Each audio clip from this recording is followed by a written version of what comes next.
ಭಾರತ ಸರ್ಕಾರ.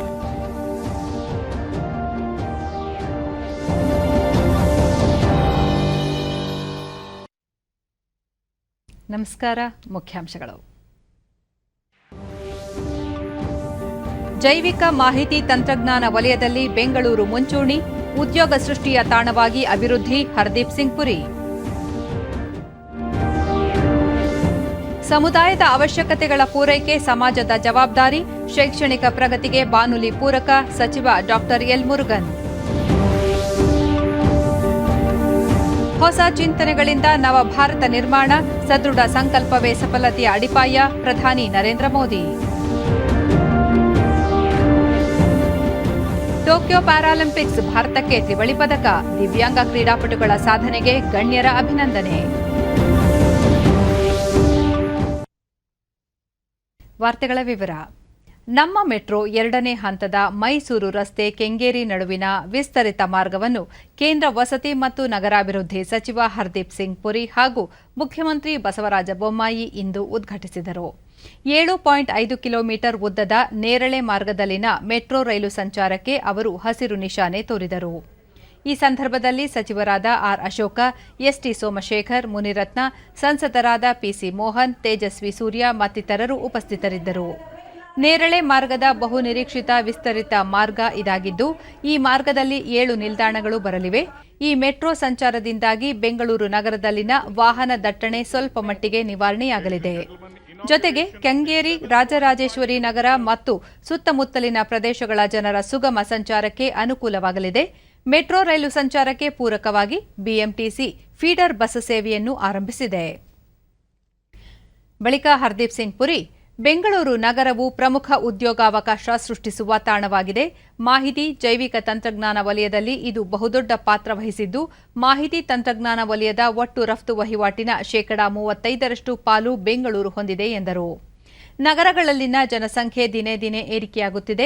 ಹಾಗಾಗಿ ನಗರಗಳಿಗೆ ಹೆಚ್ಚಿನ ಮೂಲಸೌಕರ್ಯ ಅಭಿವೃದ್ಧಿಪಡಿಸಬೇಕಾಗಿದೆ.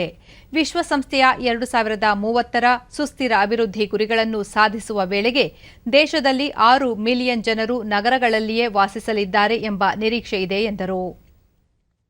ಬೆಂಗಳೂರು ಮೆಟ್ರೋ ಅತ್ಯುತ್ತಮ ಸೇವೆ ಒದಗಿಸುತ್ತಿದ್ದು, 99.8% ಸಮಯ ಪಾಲನೆ ಮಾಡುತ್ತಿರುವುದು ಸಂತಸ ತಂದಿದೆ. ಈ ಮೆಟ್ರೋ ಸೇವೆಯನ್ನು ಮತ್ತಷ್ಟು ವಿಸ್ತರಿಸಲು ರಾಜ್ಯಕ್ಕೆ ಎಲ್ಲ ನೆರವು ನೀಡಲಾಗುವುದು ಎಂದು ಹೇಳಿದರು. ಕರ್ನಾಟಕದ ನಗರಗಳಿಗೆ ಮೂಲಸೌಕರ್ಯ ಹಾಗೂ ವಸತಿ ಸೌಲಭ್ಯ ಕಲ್ಪಿಸಲು ಕೇಂದ್ರ ಸರ್ಕಾರ ರಾಜ್ಯ ಸರ್ಕಾರದೊಂದಿಗೆ ಹೆಗಲಿಗೆ ಹೆಗಲು ಕೊಟ್ಟು ಶ್ರಮಿಸಲಿದೆ. ಅದಕ್ಕಾಗಿ ಕರ್ನಾಟಕಕ್ಕೆ ಎಲ್ಲ ರೀತಿಯ ನೆರವು ನೀಡಲು ಕೇಂದ್ರ ಸಿದ್ಧವಿದೆ ಎಂದು ಭರವಸೆ ನೀಡಿದರು.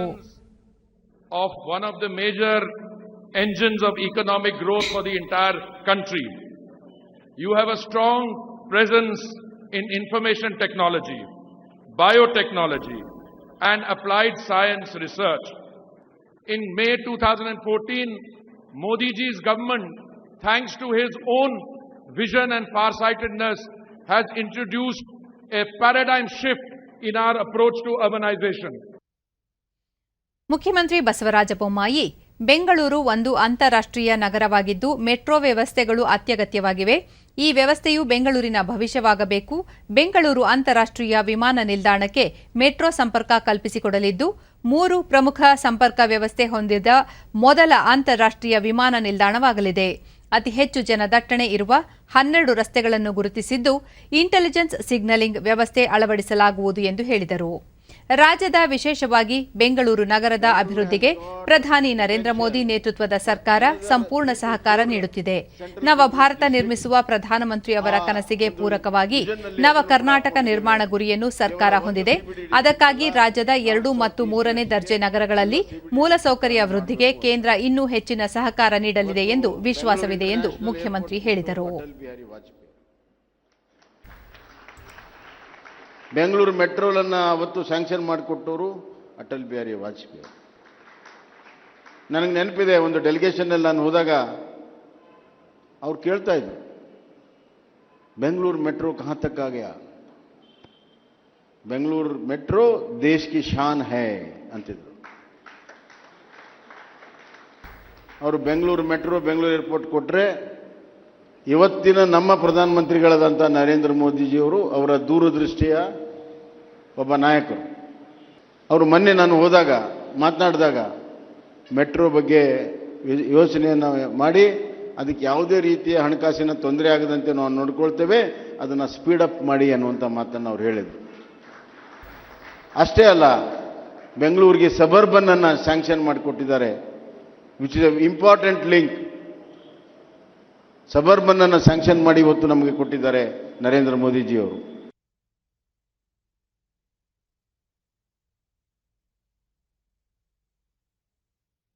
ಎರಡು ದಿನಗಳ ಭೇಟಿಗಾಗಿ ರಾಜ್ಯಕ್ಕೆ ಆಗಮಿಸಿರುವ ಕೇಂದ್ರ ವಾರ್ತಾ ಮತ್ತು ಪ್ರಸಾರ ಖಾತೆ ರಾಜ್ಯ ಸಚಿವರಾದ ಡಾ ಎಲ್ ಮುರುಗನ್ ಮೈಸೂರಿನಲ್ಲಿ ಇಂದು ಜೆಎಸ್ಎಸ್ ರೇಡಿಯೋ ಸಮುದಾಯ ಬಾನುಲಿ ಕೇಂದ್ರವನ್ನು ಉದ್ಘಾಟಿಸಿದರು.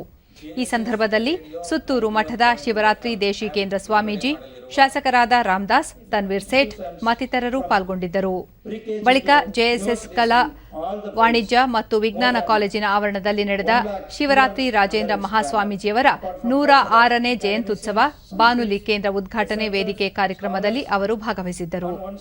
ಈ ವೇಳೆ ಡಾ L Murugan JSS radio 91.2 FM ಸಮುದಾಯ ಬಾನುಲಿ ಕೇಂದ್ರವನ್ನು ಲೋಕಾರ್ಪಣೆ ಮಾಡಿರುವುದು ಸಂತಸ ತಂದಿದೆ.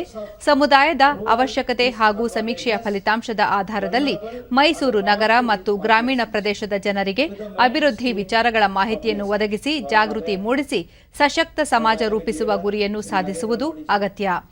ದಕ್ಷಿಣ ಭಾರತ ಮಾತ್ರವಲ್ಲದೆ ವಿದೇಶಗಳಲ್ಲೂ ಸುತ್ತೂರು ಜೆಎಸ್ಎಸ್ ಸಂಸ್ಥೆ ಹಲವು ಸಮಾಜಮುಖಿ ಹಾಗೂ ಶೈಕ್ಷಣಿಕ ಕಾರ್ಯಕ್ರಮಗಳನ್ನು ಅನುಷ್ಠಾನಗೊಳಿಸಿರುವುದು ಶ್ಲಾಘನೀಯ ಎಂದರು.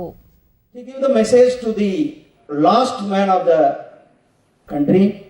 So the radio is playing a big role. Our JSS also started to this community radio. With its more than 1050 years of fruitful existence, Sri Suttur Math has been the center for a socio-spiritual, health and educational hub for thousands of people across the country and abroad. Shivaratri Deshikendra Swamiji ಸ್ಥಳೀಯ ಜನರಿಗೆ ಅಗತ್ಯವಿರುವ ಮಾಹಿತಿಯನ್ನು ನಿರಂತರವಾಗಿ ಮತ್ತು ಸಕಾಲದಲ್ಲಿ ಪೂರೈಸುವುದು ಈ ಬಾನುಲಿ ಕೇಂದ್ರದ ಉದ್ದೇಶವಾಗಿದೆ. ಸ್ಥಳೀಯ ಕಲೆ, ಸಂಸ್ಕೃತಿಯ ಉತ್ತೇಜನ, ಶಿಕ್ಷಣ, ಆರೋಗ್ಯ ಮತ್ತು ದುರ್ಬಲರ ಸಬಲೀಕರಣ ಪ್ರಮುಖ ವಿಚಾರಗಳಾಗಿವೆ ಎಂದರು. ಇಡೀ ದೇಶದಲ್ಲಿ ಬಾನುಲಿ ರೇಡಿಯೋ ಪ್ರಾರಂಭವಾದದ್ದು ಮೈಸೂರಿನಿಂದ. ಅದರ ಶತಮಾನೋತ್ಸವದ ಆಚರಣೆಯ ಶುಭಾವಸರದಲ್ಲಿ ಜೆಎಸ್ಎಸ್ ರೇಡಿಯೋ ಕೂಡ ಪ್ರಾರಂಭ ಆಗ್ತಾ ಇದೆ. ಪ್ರಾರಂಭ ಮಾಡುವಂಥ ಗೋಪಾಲ ಸ್ವಾಮಿಯವರನ್ನು ಇವತ್ತು ಈ ಸಂದರ್ಭದಲ್ಲಿ ನೆನಪಿಸ್ಕೊಳ್ಬೇಕು ಅಂತ ಕೊಟ್ಟು, ಮುಂದೆ ಅಶರೀರವಾಣಿ ಅದೆಲ್ಲ ಇತ್ತು ಹಿಂದೆ ರಾಮಾಯಣ ಮಹಾಭಾರತದ ಕಾಲದಲ್ಲಿಲ್ಲ. ಅದಕ್ಕೊಂದು ಆಕಾಶವಾಣಿ ಅಂತ ಒಂದು ಅತ್ಯಂತವಾದ ಹೆಸರನ್ನು ಕೊಟ್ಟದ್ದು, ಆದದ್ದು ಒಂದು ಇತಿಹಾಸ ಅಂತ ನಗರದಲ್ಲಿ ಇದು ಪ್ರಾರಂಭ ಆಗ್ತಾ ಇದೆ. ನಂತರ ಮೈಸೂರಿನಲ್ಲಿ ಆಜಾದಿ ಕಾ ಅಮೃತ ಮಹೋತ್ಸವ 75ನೇ ಸ್ವಾತಂತ್ರ್ಯ ವರ್ಷಾಚರಣೆ ಅಂಗವಾಗಿ ಕರ್ನಾಟಕ ಪ್ರಾದೇಶಿಕ ಜನಸಂಪರ್ಕ ವಿಭಾಗದ ಮೈಸೂರಿನ ಕ್ಷೇತ್ರ ಪ್ರಚಾರ ಕಾರ್ಯಾಲಯ ಆಯೋಜಿಸಿರುವ 3 ದಿನಗಳ ಛಾಯಾಚಿತ್ರ ಪ್ರದರ್ಶನಕ್ಕೆ ಅವರು ಚಾಲನೆ ನೀಡಿ ಪ್ರತಿಕ್ರಿಯಿಸಿದ ಅವರು, ಕೇಂದ್ರ ವಾರ್ತಾ ಮತ್ತು ಪ್ರಸಾರ ಸಚಿವಾಲಯದ ಪ್ರಕಾಶನ ವಿಭಾಗ ಹೊರತಂದಿರುವ ಸ್ವಾತಂತ್ರ್ಯ ಸೇನಾನಿಗಳು ಪುಸ್ತಕ ಸರಣಿಯ ಪ್ರಾದೇಶಿಕ ಭಾಷಾ ಆವೃತ್ತಿಯ ಬಗ್ಗೆ ಮೆಚ್ಚುಗೆ ವ್ಯಕ್ತಪಡಿಸಿದರು. ಭಾರತದ ರಾಷ್ಟ್ರಧ್ವಜದ ಇತಿಹಾಸ, ಬ್ರಿಟಿಷರ ವಿರುದ್ಧ ಹೋರಾಡಿದ ವೀರರ ಕುರಿತು ಪ್ರಾದೇಶಿಕ ಭಾಷೆಯಲ್ಲಿ ನಿಖರ ಮಾಹಿತಿ ಒದಗಿಸುವ ಮೂಲಕ ಪ್ರಕಾಶನ ವಿಭಾಗ ಉತ್ತಮ ಕಾರ್ಯನಿರ್ವಹಿಸುತ್ತಿದೆ ಎಂದು ಅವರು ಅಭಿಪ್ರಾಯಪಟ್ಟರು. ನೀಡಿತ್ತೆ ಮೈಸೂರು ಆಕಾಶವಾಣಿಗೆ ಭೇಟಿ ನೀಡಿತ್ತು, ನನಗೆ ಸಂತಸ ತಂದಿದೆ. ಅಮೃತ್ ಮಹಾ Utsav. This whole year we are going to celebrate on behalf of the Government of India. We are celebrating this week as an Uniki week. We have so many programs continuous this week. Today is our Uniki week, is a special day on 29th. In this occasion, we already inaugurated an exhibition containing the freedom movement. So I am happy to inaugurate that exhibition. Mysuru ಆಕಾಶವಾಣಿಯಲ್ಲಿನ ಸಂಗೀತ ದಿಗ್ಗಜರ ಛಾಯಾಚಿತ್ರ gallery, ನಾದಾಲಯಕ್ಕೂ ಭೇಟಿ ನೀಡಿ ವೀಕ್ಷಿಸಿದರು.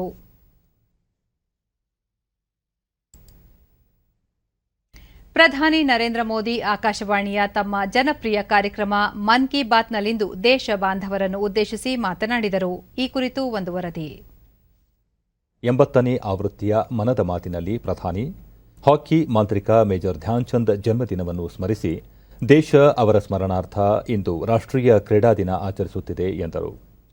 ಧ್ಯಾನ್ ಚಂದ್ ಭಾರತದ ಹಾಕಿ ಧ್ವಜವನ್ನು ವಿಶ್ವಮಟ್ಟದಲ್ಲಿ ಹಾರಿಸಿದರು.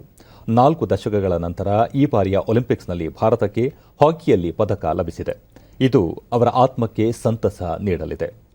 ಕ್ರೀಡೆಯ ಬಗ್ಗೆ ಯುವ ಜನರಲ್ಲಿನ ಆಸಕ್ತಿ, ಉತ್ಸಾಹವೇ ಅವರಿಗೆ ಸಲ್ಲಿಸುವ ಅತಿದೊಡ್ಡ ಶ್ರದ್ಧಾಂಜಲಿಯಾಗಲಿದೆ ಎಂದು ಪ್ರಧಾನಿ ಹೇಳಿದರು. ಕೆಲ ದಿನಗಳ ಹಿಂದೆಯಷ್ಟೇ ಭಾರತ ತನ್ನ ಬಾಹ್ಯಾಕಾಶ ವಲಯವನ್ನು ತೆರೆದಿಟ್ಟಿದೆ. ಕಾಲೇಜು ವಿದ್ಯಾರ್ಥಿಗಳು, ವಿಶ್ವವಿದ್ಯಾಲಯಗಳು, ಖಾಸಗಿ ವಲಯದಲ್ಲಿ ದುಡಿಯುತ್ತಿರುವ ಯುವಕರು ಹುರುಪಿನಿಂದ ಮುಂದೆ ಬಂದಿದ್ದಾರೆ. ಮುಂಬರುವ ದಿನಗಳಲ್ಲಿ ಉಪಗ್ರಹಗಳ ಸಂಖ್ಯೆ ಮತ್ತಷ್ಟು ಹೆಚ್ಚಲಿವೆ ಎಂದು ಪ್ರಧಾನಿ ವಿಶ್ವಾಸ ವ್ಯಕ್ತಪಡಿಸಿದರು. ವಿಶ್ವದಲ್ಲಿ ಆಟಿಕೆಗಳಿಗೆ ಬೃಹತ್ ಮಾರುಕಟ್ಟೆ ಇದೆ. 6-7 ಲಕ್ಷ ಕೋಟಿ ರೂಪಾಯಿ ವ್ಯಾಪಾರವಾಗುತ್ತದೆ. ಅದರಲ್ಲಿ ಭಾರತದ ಪಾಲು ಬಹಳ ಕಡಿಮೆ. ನಮ್ಮ ದೇಶದ ಯುವಜನತೆ ಇದರತ್ತ ಗಮನ ಕೇಂದ್ರೀಕರಿಸಿ ಕೊಡುಗೆ ನೀಡಬಯಸುತ್ತಿದ್ದಾರೆ ಎಂದು ಪ್ರಧಾನಿ ಸಂತಸ ವ್ಯಕ್ತಪಡಿಸಿದ್ದಾರೆ. ಒಲಿಂಪಿಕ್ಸ್ ಕ್ರೀಡೆ ಮುಗಿದು ಈಗ ಪ್ಯಾರಾಲಿಂಪಿಕ್ಸ್ ನಡೆಯುತ್ತಿದೆ. ಈ ಕ್ರೀಡಾ ವಿಶ್ವದಲ್ಲಿ ದೇಶದ ಸಾಧನೆಯ ಮಟ್ಟ ಕಡಿಮೆ ಇರಬಹುದು, ಆದರೆ ಭರವಸೆ ತುಂಬುವಲ್ಲಿ ಬಹುದೊಡ್ಡ ಪಾಲಿದೆ. ಸ್ವಾತಂತ್ರ್ಯ ದಿನದಂದು ಕೆಂಪುಕೋಟೆ ವೇದಿಕೆಯಲ್ಲಿ ನಾನು ಹೇಳಿದ್ದು ನಿಮಗೆ ನೆನಪಿದೆಯೇ? ಸಬ್ಕಾ ಪ್ರಯಾಸ್, ಹೌದು, ಎಲ್ಲರ ಪ್ರಯತ್ನದಿಂದಲೇ ಭಾರತ ಕ್ರೀಡೆಯಲ್ಲಿ ಅರ್ಹ ಎತ್ತರಕ್ಕೇರಲು ಸಾಧ್ಯವಿದೆ. ಮೇಜರ್ ಧ್ಯಾನ್ ಚಂದ್ ತೋರಿದ ಹಾದಿಯಲ್ಲಿ ಮುನ್ನಡೆಯುವುದು ನಮ್ಮ ಜವಾಬ್ದಾರಿಯಾಗಿದೆ. ದೇಶದಲ್ಲಿ ಎಲ್ಲ ಜನತೆ ಒಂದೇ ಮನಸ್ಸಿನಿಂದ ಕ್ರೀಡೆಯತ್ತ ಸಾಗುವ ಕಾಲ ಬಂದಿದೆ ಎಂದು ಪ್ರಧಾನಿ ಕರೆ ನೀಡಿದ್ದಾರೆ. ओलंपिक में हॉकी का पदक मिला, 4 दशक के बाद मिला. आप कल्पना कर सकते हैं, मेजर ध्यानचंद जी के दिल पर, उनकी आत्मा पर, वो जहां होंगे वहां कितनी प्रसन्नता होती होगी. ನಾಳೆ ಜನ್ಮಾಷ್ಟಮಿ, ಭಗವಾನ್ ಶ್ರೀಕೃಷ್ಣನ ಜನ್ಮದಿನ. ತುಂಟ ಕೃಷ್ಣನಿಂದ ಹಿಡಿದು ವಿರಾಟ ರೂಪ ತಾಳುವ ಕೃಷ್ಣನವರೆಗೆ ಭಗವಂತನ ಎಲ್ಲ ರೂಪಗಳ ಪರಿಚಯ ನಮಗಿದೆ. ಸೋಮನಾಥ ದೇವಸ್ಥಾನದಿಂದ 3-4 ಕಿಲೋಮೀಟರ್ ದೂರದಲ್ಲಿ ಬಾಲ್ಕತೀರ್ಥವಿದೆ. ಇದು ಭೂಮಿಯ ಮೇಲೆ ಶ್ರೀಕೃಷ್ಣ ಅಂತಿಮ ಕ್ಷಣಗಳನ್ನು ಕಳೆದ ಸ್ಥಳವಾಗಿದೆ. ಸೋಮನಾಥ ಟ್ರಸ್ಟ್ ಈ ಸ್ಥಳದಲ್ಲಿ ಸಾಕಷ್ಟು ಅಭಿವೃದ್ಧಿ ಕೆಲಸ ಕೈಗೊಂಡಿದೆ ಎಂದು ಹೇಳಿದ್ದಾರೆ.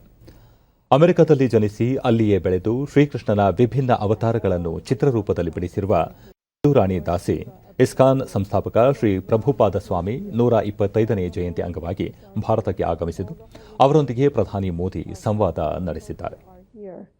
And so India, especially Vrindavan, is the most important place in the universe.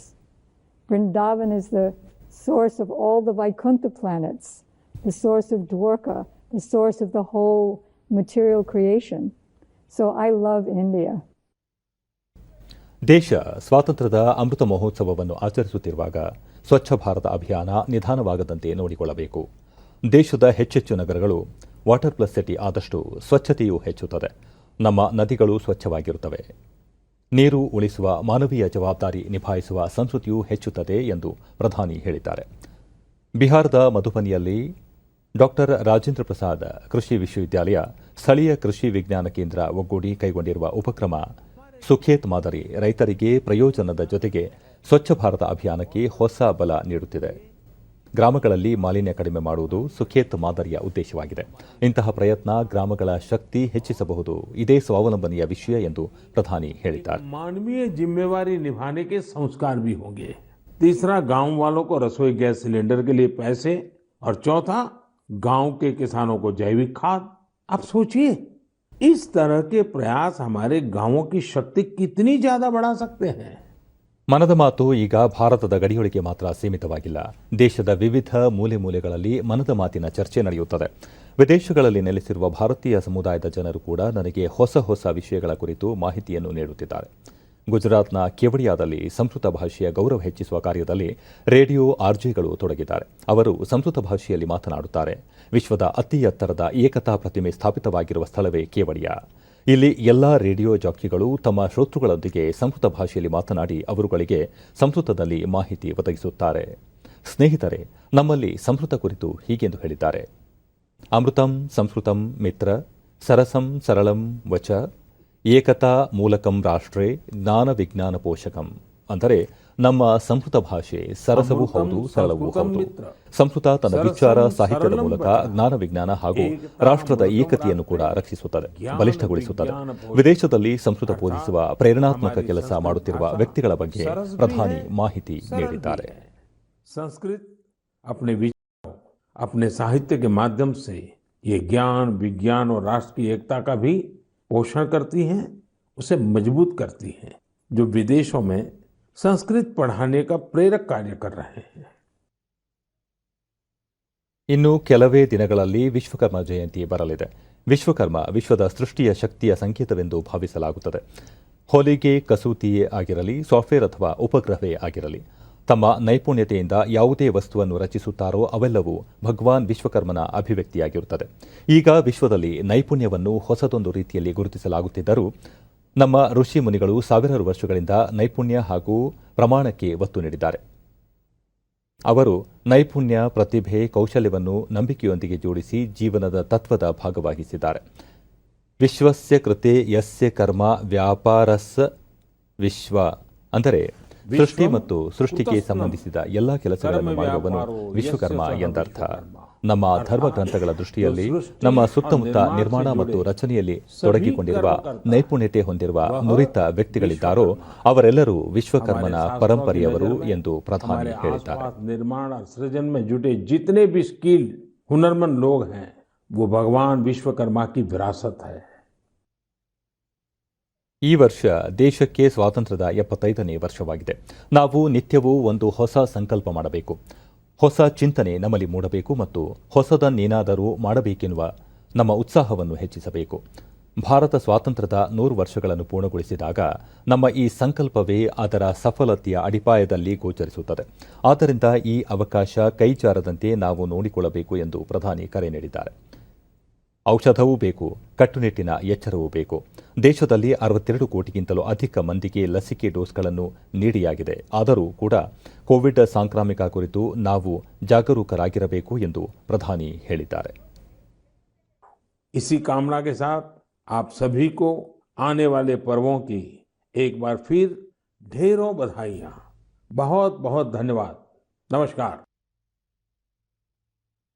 Hubballi Dharwad ಮಹಾನಗರ ಪಾಲಿಕೆ ಚುನಾವಣೆ ಹಿನ್ನೆಲೆಯಲ್ಲಿ ಕೇಂದ್ರ ಸಚಿವ ಪ್ರಹ್ಲಾದ್ ಜೋಶಿ ಮತ್ತು ಮಾಜಿ ಸಚಿವ ಜಗದೀಶ್ ಶೆಟ್ಟರ್ ಜಂಟಿ ಸುದ್ದಿಗೋಷ್ಠಿ ನಡೆಸಿದರು. ಬಳಿಕ ಸಚಿವ ಪ್ರಹ್ಲಾದ್ ಜೋಶಿ ಜಿಲ್ಲೆಯಾದ್ಯಂತ ಕೇಂದ್ರ ಹಾಗೂ ರಾಜ್ಯ ಸರ್ಕಾರ ಕೈಗೊಂಡಿರುವ ಹಲವು ಯೋಜನೆಗಳ ಮಾಹಿತಿ ತಿಳಿಸಿದರು. ಜಿಲ್ಲೆಯಲ್ಲಿ 150 ಕೋಟಿ ರೂಪಾಯಿ ವೆಚ್ಚದಲ್ಲಿ ಕ್ರೀಡಾ ಸಮುಚ್ಚಯ ಕೇಂದ್ರ ತೆರೆಯಲಿದ್ದು, ಈ ಕ್ರೀಡಾ ಕೇಂದ್ರದ ಮೂಲಕ ಒಲಿಂಪಿಕ್ನಲ್ಲಿ ಭಾಗಿಯಾಗಲು ಕ್ರೀಡಾಪಟುಗಳನ್ನು ಸಿದ್ಧಪಡಿಸಲಾಗುತ್ತದೆ. 900 ಕೋಟಿ ರೂಪಾಯಿ ವೆಚ್ಚದಲ್ಲಿ ಹುಬ್ಬಳ್ಳಿ ಬೆಳಗಾವಿ ನೇರ ರೈಲಿನ ಕಾರ್ಯ, 13.50 ಕೋಟಿ ರೂಪಾಯಿ ವೆಚ್ಚದಲ್ಲಿ ವಿದ್ಯಾರ್ಥಿ ನಿಲಯ ಸ್ಥಾಪನೆ, ಜಿಲ್ಲೆಯಾದ್ಯಂತ ವಿದ್ಯುತ್ ರೈಲು, ಹುಬ್ಬಳ್ಳಿ ಬೆಂಗಳೂರು ನಡುವೆ ರೈಲು ಡಬ್ಲಿಂಗ್ ಕಾರ್ಯ, ಈ ಎಲ್ಲ ಯೋಜನೆಗಳು ಮುಂದಿನ ಕೆಲವೇ ವರ್ಷಗಳಲ್ಲಿ ಸಂಪೂರ್ಣಗೊಳ್ಳಲಿವೆ ಎಂದು ಮಾಹಿತಿ ನೀಡಿದರು. ವಿಶೇಷವಾದಂಥ ಮುತುವರ್ಜಿ ವಹಿಸಿ ಕ್ರೀಡಾ ಪಟುಗಳಿಗೆ ಮತ್ತು ಅವರಿಗೆ ಪ್ರೇರಣೆ, ಪ್ರೋತ್ಸಾಹ, ತರಬೇತಿ, ಅದರ ಜೊತೆಯಲ್ಲಿ ಕ್ರೀಡಾ ಇನ್ಫ್ರಾಸ್ಟ್ರಕ್ಚರ್ ಹೇಗಾಯಿತು ಹಾಗೆ ನಮ್ಮ ಮಹಾನಗರದಲ್ಲಿ ಕೂಡ ಅತಿ ದೊಡ್ಡದಾದಂಥ ಒಂದು ಕ್ರೀಡಾ ಸಮುಚ್ಚಯವನ್ನು, ಕ್ರೀಡಾ ಟ್ರೈನಿಂಗ್ ಪ್ಲಸ್ ಕ್ರೀಡೆಗೆ ಒಂದು ಮೈದಾನವನ್ನು ಇಲ್ಲೇ ನಾವು ನಿರ್ಮಾಣ ಮಾಡ್ತಾ ಇದ್ದೀವಿ. ರೈಲು ನಿಲ್ದಾಣ, ಧಾರವಾಡದ ರೈಲು ನಿಲ್ದಾಣ ಎರಡೂ ಇವತ್ತು ಮೇಲ್ದರ್ಜೆಗೇರಿದ್ದಾವೆ. ಇಲೆಕ್ಟ್ರಿಫಿಕೇಷನ್ನು ಹುಬ್ಬಳ್ಳಿ ಬೆಂಗಳೂರು, ಧಾರವಾಡ ಬೆಂಗಳೂರು ಮಧ್ಯೆ ಅತ್ಯಂತ ಫಾಸ್ಟಾಗಿ ನಡೀತಾ ಇದೆ. 2024-25 ನಮ್ಮ ಟಾರ್ಗೆಟ್ ಇದೆ. ಇದರ ಮಧ್ಯೆ ದಾವಣಗೆರೆ ತುಮಕೂರು ಲೈನನ್ನು ನೇರ ಮಾಡೋದ್ರ ಮೂಲಕ ಅದರದ್ದು ಕೂಡ ಪ್ರೊಸೆಸ್ ಪ್ರಾರಂಭ ಆಗಿದೆ. ಡಬ್ಲಿಂಗ್, ಇಲೆಕ್ಟ್ರಿಫಿಕೇಷನ್ ಪ್ಲಸ್ ಲೈನನ್ನು ನೇರ ಮಾಡೋದರ ಮೂಲಕ ಹುಬ್ಬಳ್ಳಿ ಮತ್ತು ಧಾರವಾಡ ಮಧ್ಯದ, ಬೆಂಗಳೂರಿನ ಮಧ್ಯದ ಅಂತರವನ್ನು we are reducing. Not only reducing the distance, we are also reducing the time of the journey. ಇಂದು ರಾಷ್ಟ್ರೀಯ ಕ್ರೀಡಾ ದಿನ. ಹಾಕಿ ಮಾಂತ್ರಿಕ ಮೇಜರ್ ಧ್ಯಾನ್ ಚಂದ್ ಅವರ ಜನ್ಮದಿನವನ್ನು ರಾಷ್ಟ್ರೀಯ ಕ್ರೀಡಾ ದಿನವನ್ನಾಗಿ ಆಚರಿಸಲಾಗುವುದು. ಕೇಂದ್ರ ಯುವಜನ ಮತ್ತು ಕ್ರೀಡಾ ಸಚಿವ ಅನುರಾಗ್ ಸಿಂಗ್ ಠಾಕೂರ್ ಧ್ಯಾನ್ ಚಂದ್ ಪ್ರತಿಮೆಗೆ ಮಾಲಾರ್ಪಣೆ ಮಾಡಿ ಗೌರವ ಸಲ್ಲಿಸಿದರು. ನಂತರ ಅವರು ಫಿಟ್ ಇಂಡಿಯಾ ಅಭಿಯಾನದ 2ನೇ ವಾರ್ಷಿಕೋತ್ಸವ ಮತ್ತು ಆಜಾದಿ ಕಾ ಅಮೃತ ಮಹೋತ್ಸವದ ಭಾಗವಾಗಿ ಫಿಟ್ ಇಂಡಿಯಾ ಮೊಬೈಲ್ ಆಪ್ಗೆ ಚಾಲನೆ ನೀಡಿದರು. ಸಮಾರಂಭದಲ್ಲಿ ಯುವಜನ ವ್ಯವಹಾರ ಮತ್ತು ಕ್ರೀಡಾ ಖಾತೆ ರಾಜ್ಯ ಸಚಿವ ನಿಶಿತ್ ಪ್ರಾಮಾಣಿಕ್ ಭಾಗವಹಿಸಿದ್ದರು.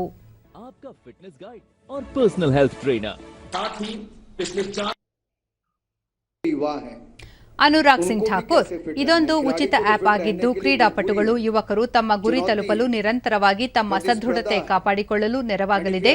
ಪ್ರತಿಯೊಬ್ಬ ಕ್ರೀಡಾಪಟು ಆರೋಗ್ಯ, ಸದೃಢತೆ ಕಾಪಾಡಿಕೊಳ್ಳಬೇಕು. ದೈಹಿಕ ಕಸರತ್ತು, ಆಹಾರ ಅಭ್ಯಾಸ ಮತ್ತಿತರಗಳ ಮೇಲೆ ನಿಗಾ ವಹಿಸಲು ಈ ಆಪ್ ಅಳವಡಿಸಿಕೊಂಡು ಶಿಷ್ಟಾಚಾರ ಪಾಲಿಸಲು ಸಬ್ಕಾ ಪ್ರಯಾಸ್ ಅಗತ್ಯವಾಗಿದೆ ಎಂದು ಹೇಳಿದರು. प्रयास किया गया है वो युवा भारत को फिट रखने के लिए, और ये फिट इंडिया मूवमेंट जो आज से लगभग 2 वर्ष पहले शुरू की गई थी, उसके पीछे सोच माननीय प्रधानमंत्री जी की थी. जो भारत की सबसे बड़ी ताकत है वो हमारा युवा है. युवा को अगर राष्ट्र निर्माण में लगाना है तो फिट युवा ही एक सशक्त भारत का निर्माण कर सकता है, और उसकी शुरुआत उससे पहले होती है बचपन से. उसके लिए अलग से प्रोग्राम शुरू किया है कि भारत के बच्चे कुपोषित ना हो, कुपोषण से बाहर उनको निकाल सकें. जहां एक और पोषण अभियान उसके लिए शुरू किया है. ಆಪ್ಗೆ ಚಾಲನೆ ನೀಡಿದ ನಂತರ ಭಾರತೀಯ ಹಾಕಿ ತಂಡದ ನಾಯಕ ಮನ್ಪ್ರೀತ್ ಸಿಂಗ್, ಕುಸ್ತಿಪಡು ಸಂಗ್ರಾಮ್ ಸಿಂಗ್, ಅಯಾಜ್ ಮೆಮೋನ್, ಕ್ಯಾಪ್ಟನ್ ಅನ್ಯಾ ದಿವ್ಯಾ, ಶಾಲಾ ವಿದ್ಯಾರ್ಥಿ ಹಾಗೂ ಗೃಹಿಣಿಯೊಂದಿಗೆ ವರ್ಚುವಲ್ ಮೂಲಕ ಸಂವಾದ ನಡೆಸಿದರು. ಫಿಟ್ ಇಂಡಿಯಾ ಆಪ್ ಆಂಡ್ರಾಯ್ಡ್ ಮತ್ತು ಐಒಎಸ್ ವೇದಿಕೆಗಳೆರಡರಲ್ಲೂ ಲಭ್ಯವಿದೆ ಮತ್ತು ಬೇಸಿಕ್ ಸ್ಮಾರ್ಟ್ಫೋನ್ಗಳಲ್ಲೂ ಅದು ಕಾರ್ಯನಿರ್ವಹಿಸಲಿದೆ. ಗೂಗಲ್ ಪ್ಲೇಸ್ಟೋರ್ ಅಥವಾ ಆಪಲ್ ಆಪ್ ಸ್ಟೋರ್ನಿಂದ ಉಚಿತವಾಗಿ ಡೌನ್ಲೋಡ್ ಮಾಡಿಕೊಳ್ಳಬಹುದು.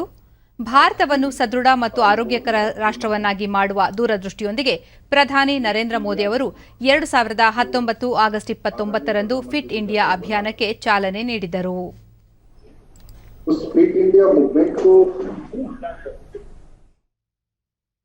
ಭಾರತೀಯ ಸಂಸ್ಕೃತಿ ಹಾಗೂ ಸಾಂಪ್ರದಾಯಿಕ ಮೌಲ್ಯಗಳು ಪವಿತ್ರ ರಾಮಾಯಣದಲ್ಲಿ ಹಾಸುಹೊಕ್ಕಿವೆ. ರಾಮಾಯಣದಲ್ಲಿ ಹೇಳಿರುವ ಮಾನವೀಯ ಮೌಲ್ಯಗಳು ಜಗತ್ತಿಗೆ ಎಂದೆಂದಿಗೂ ಪ್ರಸ್ತುತ ಎಂದು ರಾಷ್ಟ್ರಪತಿ ರಾಮನಾಥ್ ಕೋವಿಂದ್ ಹೇಳಿದ್ದಾರೆ. ರಾಮ ಪ್ರತಿಯೊಬ್ಬರಿಗೂ ಸೇರಿದವನಾಗಿದ್ದು ಎಲ್ಲರಲ್ಲೂ ರಾಮನಿದ್ದಾನೆ ಎಂದು ಹೇಳಿದರು. ಅಯೋಧ್ಯೆಯಲ್ಲಿ ರಾಮಾಯಣ ಸಮಾವೇಶ ಉದ್ಘಾಟಿಸಿ ರಾಷ್ಟ್ರಪತಿ, ರಾಮಾಯಣ ಕೇವಲ ಆರ್ಥಿಕ ಸಮೃದ್ಧತೆಯ ದಾರಿಗಳ ಬಗ್ಗೆ ಮಾತ್ರವಲ್ಲದೆ ಮಾನವೀಯತೆ ಮುನ್ನಡೆಸುವ ಮಾರ್ಗಗಳು, ಮನುಷ್ಯರು ಅನ್ಯರೊಂದಿಗೆ ಹೇಗೆ ವರ್ತಿಸಬೇಕು, ಆಡಳಿತಗಾರರು ಹಾಗೂ ಸಾಮಾನ್ಯ ಜನರ ನಡುವಿನ ಸಂಬಂಧ ಹೇಗಿರಬೇಕು ಎಂಬುದನ್ನು ಹೇಳಿಕೊಡುತ್ತದೆ ಎಂದರು. ಅಯೋಧ್ಯೆ ಹಾಗೂ ರಾಮಾಯಣ ಅನ್ಯ ದೇಶಗಳೊಂದಿಗಿನ ನಮ್ಮ ಬಾಂಧವ್ಯಕ್ಕೆ ಸಾಂಸ್ಕೃತಿಕ ಶಕ್ತಿಯನ್ನು ನೀಡುತ್ತವೆ. ದೇಗುಲ ನಗರಿಯ ಬಗ್ಗೆ ಮಾತನಾಡಿದ ರಾಷ್ಟ್ರಪತಿಗಳು, ರಾಮನಿಲ್ಲದೆ ಅಯೋಧ್ಯೆ ಇಲ್ಲ, ಅವರೊಂದಿಗೆ ಯಾರೂ ಸಹ ಹೋರಾಡಲು ಸಾಧ್ಯವಿರಲಿಲ್ಲ. ಹಾಗಾಗಿ ಈ ಸ್ಥಳವನ್ನು ಅಯೋಧ್ಯ ಎಂದು ಕರೆಯಲಾಗುತ್ತದೆ. ಕೋವಿಡ್ ಕಾಲಘಟ್ಟದಲ್ಲಿ ನಮ್ಮ ಪ್ರಾಚೀನ ಪ್ರಾರ್ಥನೆ ಅತ್ಯಂತ ಪ್ರಸ್ತುತವಾಗಿದ್ದು ಎಂದು ರಾಷ್ಟ್ರಪತಿ ಹೇಳಿದರು. 4 ದಿನಗಳ ಉತ್ತರ ಪ್ರದೇಶ ಭೇಟಿಯಲ್ಲಿರುವ ರಾಷ್ಟ್ರಪತಿ ರಾಮನಾಥ್ ಕೋವಿಂದ್ ತಮ್ಮ ಭೇಟಿಯ ಕೊನೆಯ ದಿನವಾದ ಇಂದು ಮಧ್ಯಾಹ್ನ ವಿಶೇಷ ರೈಲು ಮೂಲಕ ಅಯೋಧ್ಯೆ ತಲುಪಿದರು. आचार संहिता भी उपलब्ध है, आदर्श आचार संहिता भी उपलब्ध है जो जीवन के प्रत्येक पक्ष में हमारा मार्गदर्शन करती है. संतान का माता पिता के साथ, भाई का भाई के साथ, पति का पत्नी के साथ, गुरु का शिष्य के साथ, मित्र का मित्र के साथ, शासक का जनता के साथ और मानव का प्रकृति व पशु पक्षियों के साथ कैसा आचरण होना चाहिए, इन सभी आयामों पर रामायण में उपलब्ध आचार संहिता हमें सही मार्ग पर ले जाती है. इस दौरान राज्यपाल आनंदीबेन पटेल ರಾಮಲಲ್ಲಾ ದೇವಾಲಯದಲ್ಲಿ ಪೂಜೆ ಸಲ್ಲಿಸಿದರು. ಇದೇ ಸಂದರ್ಭದಲ್ಲಿ ರಾಜ್ಯಪಾಲರಾದ ಆನಂದಿಬೆನ್ ಪಟೇಲ್ ಹಾಗೂ ಉತ್ತರ ಪ್ರದೇಶ ಮುಖ್ಯಮಂತ್ರಿ ಯೋಗಿ ಆದಿತ್ಯನಾಥ್ ಉಪಸ್ಥಿತರಿದ್ದರು.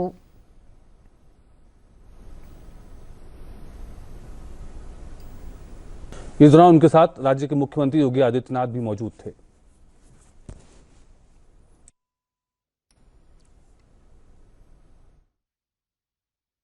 ರಾಜ್ಯದಲ್ಲಿ ಇಂದು ಹೊಸದಾಗಿ 1262 ಕೋವಿಡ್ ಪ್ರಕರಣಗಳು ದೃಢಪಟ್ಟಿದ್ದು, ಇದರೊಂದಿಗೆ ಒಟ್ಟು ಸೋಂಕು ಪ್ರಕರಣಗಳ ಸಂಖ್ಯೆ 29,47,225ಕ್ಕೆ ಏರಿಕೆಯಾಗಿದೆ. 1,384 ಮಂದಿ ಆಸ್ಪತ್ರೆಯಿಂದ ಬಿಡುಗಡೆಯಾಗಿದ್ದು, ಇದುವರೆಗೂ ಗುಣಮುಖರಾದವರ ಒಟ್ಟು ಸಂಖ್ಯೆ 28,91,193ಕ್ಕೆ ತಲುಪಿದೆ. ಇಂದು 17 ಮಂದಿ ಸಾವನ್ನಪ್ಪಿದ್ದು, ಮೃತಪಟ್ಟವರ ಸಂಖ್ಯೆ 37,278ಕ್ಕೆ ಏರಿಕೆಯಾಗಿದೆ. ಸದ್ಯ ರಾಜ್ಯದಲ್ಲಿ 18,758 ಸಕ್ರಿಯ ಪ್ರಕರಣಗಳಿವೆ ಎಂದು ಆರೋಗ್ಯ ಮತ್ತು ಕುಟುಂಬ ಕಲ್ಯಾಣ ಇಲಾಖೆ ತಿಳಿಸಿದೆ. ಬೆಂಗಳೂರಿನಲ್ಲಿ 361 ಮಂದಿಗೆ ಸೋಂಕು ತಗುಲಿದ್ದು ಒಟ್ಟು ಸೋಂಕು ಪ್ರಕರಣಗಳ ಸಂಖ್ಯೆ 12,37,286ಕ್ಕೆ ಏರಿಕೆಯಾಗಿದೆ. 334 ಮಂದಿ ಆಸ್ಪತ್ರೆಯಿಂದ ಬಿಡುಗಡೆಯಾಗಿದ್ದು ಇದುವರೆಗೂ ಒಟ್ಟು 12,13,959 ಮಂದಿ ಗುಣಮುಖರಾಗಿದ್ದಾರೆ. ಸದ್ಯ 7,343 ಸಕ್ರಿಯ ಪ್ರಕರಣಗಳಿವೆ. ಬೆಂಗಳೂರಿನಲ್ಲಿಂದು 6 ಮಂದಿ ಸಾವನ್ನಪ್ಪಿದ್ದು ಇದುವರೆಗೂ ಒಟ್ಟು 15,983 ಮಂದಿ ಸಾವನ್ನಪ್ಪಿದ್ದಾರೆ. ಬೀದರ್, ಚಿಕ್ಕಬಳ್ಳಾಪುರ, ಗದಗ, ಯಾದಗಿರಿ ಜಿಲ್ಲೆಯಲ್ಲಿ ಯಾವುದೇ ಸೋಂಕು ಪ್ರಕರಣ ವರದಿಯಾಗಿಲ್ಲ. ಉಳಿದಂತೆ ರಾಜ್ಯದ ವಿವಿಧ ಜಿಲ್ಲೆಗಳಲ್ಲಿ ದಾಖಲಾಗಿರುವ ಸೋಂಕು ಪ್ರಕರಣಗಳ ವಿವರ ಹೀಗಿದೆ.